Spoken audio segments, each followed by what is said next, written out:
Во периодов се уредуваат нови зимзелени листопадни садници и грмушки на улицата 11 октомври на булеварите Октомвриска револуција и Трета македонска ударна бригада. Интенција е во наредниот период да се создадат нови зелени површини, но и да се обноват и постоечките со дополнително уредување или адаптирање, изјави директорот на јавното претпријатие Чистота и зеленило Даниел Стојчевски. Во моментов работиме и при крај се зафатите кои што ги работиме долж улицата 11 октомври.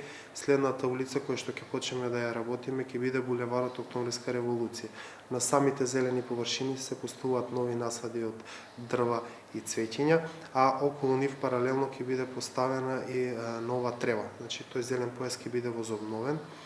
Паралелно со тоа, овие денови ќе правиме заедно со Општина Куманово и градоначалникот на Општина Куманово за поставување на нови дрвореди. Едниот дрворед ќе биде долж улицата Тодемедол, другиот дрворед ќе биде долж улица Стотка во населба Карпош. Тоа се појаси каде што Општината направи нови тротоари. На самите тие тротоари ќе бидат поставени и тие дрвореди. Ќе се обидеме во нареден период заедно со Општина Куманово да изнајдеме на територијата на самите места кои што ги имаме, кои за жал не се во голем број, да најдеме начин и механизам како би можеле да ја создадеме поголем опфат на самите зелени површини. Ние тука нема да застанеме со нашата работа. Од пролет ќе влеземе повторно во една фаза на озеленување и возобновување на парковите кои што го имаме, стариот градски парк, Соколанскиот парк, Кејот кој што го имаме подолжина на булеварот Октомвриска револуција. За жал во моментов и покрај обидите кои што ги направивме, градскиот парк се наоѓа во лоша состојба.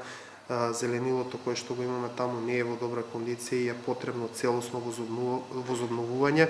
Предпријатието додаде се соочува со недостиг на вода за наводнување на самите зелени површини. За да може да се наводнуваат, предпријатието ќе спроведе јавна постапка за избор на компанија за бушотини, кој ќе треба да го обезбеди наводнувањето на новите зелени површини. Меѓутоа, ние се соочуваме со еден голем проблем, а тоа е недостиг на вода за наводнување на самите тие зелени површини. Така, паралелно како ги работиме зелените површини, ние водиме една постапка за создавање на бушотини за извори на вода, каде ќе пуштиме нови пумпи со кои тие зелени површини ќе бидат наводнувани. Проблемот кој што го имавме за наводнување на на градскиот плоштад е веќе решен, тој систем почна со работа, а во нареден период ќе гледаме и жардинерите кои што ги имаме долж булеварите Октомвриска револуција и Трета македонска да поставиме систем кап по кап, каде што ќе бидат редовно наводнувани и подоцна ќе имаме едно поубаво и позелен појас во самото централно градско подрачје. Предпријатието засега има сопствени бушотини на двата плоштади, градскиот кеј и Соколана.